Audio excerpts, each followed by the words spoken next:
Mummy जी, राधिका आज छुट्टी पर है। आप प्राची को ज़रा देख लेंगी?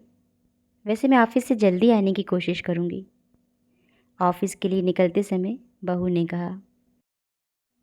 कोई बात नहीं, तुम चिंता न करो, मैं संभाल लूँगी, मेरा उत्तर था। मैं सोच रही थी कि कुदरत के नियम भी कितने सटीक हैं। जब तक शरीर में सामर्थ्य है, नारी को सृजन की पूरी क्षमता दी है और शरीर ढलते ही यह क्षमता उससे छीन ली है। राधिका सारा दिन उसके पीछे पीछे भाग दौड़ करती है, पर मेरे शरीर में इतनी ताकत कहाँ। इसलिए मैंने सोचा क्यों ना इसके साथ स्कूल स्कूल ही खेला जाए। स्कूल के नाम से ही रोने वाली प्राची झट स्कूल स्कूल खेलने के लिए तैयार हो गई।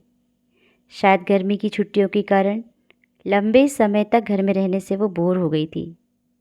फिर बदलाव तो सभी को पसंद है।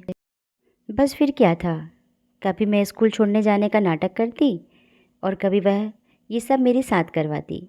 सारा दिन आराम से कटता। प्राची के स्कूल खुलने लगे थे। एक दिन स्कूल से आते ही बोली, दादी बाँह ऊपर करो। फिर शुरू हो गई, पोशंपा भाई पोशंपा, डाकुओं ने क्या किया, 100 रुपए की घड़ी चुराई, अब तो जेल में जाना पड़ेगा, जेल की रोटी खानी पड़ेगी। और सुनकर मेरा मन बचपन के गलियारों में विचरने लगा। एक दिन रात को प्राची अपने दादाजी के साथ सैर कर रही थी। एकाएक अतीत की खिड़कियों के कपाट खुल गए। मेरे पापा रात को छत पर सैर करते थे। मैं अक्सर उनकी उंगली थामे सैर करती। वह गिनती पहाड़े सुनते जाते। आकाश में चमकते ध्रुव तारे, सप्तऋषि मंडल और दिशाओं का ज्ञान उन्होंने सहज ही करवा दिया, जो आज भी मेरे जेहन में सुरक्षित है। अरे, मैं भी क्या सोचने लगी, बुढ़ापा है ना, शरीर चलता नहीं, दिमाग रुकता नहीं। बस एक दिन प्राची को छोड़ने स्कूल गई, रोज़ की तरह। पानी की बोतल और बैग उसे पकड़ाया।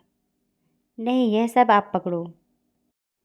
आज मैं आपको स्कूल छोड़ने जा रही हूँ। स्कूल में उसे रुलाने का कोई मतलब नहीं था।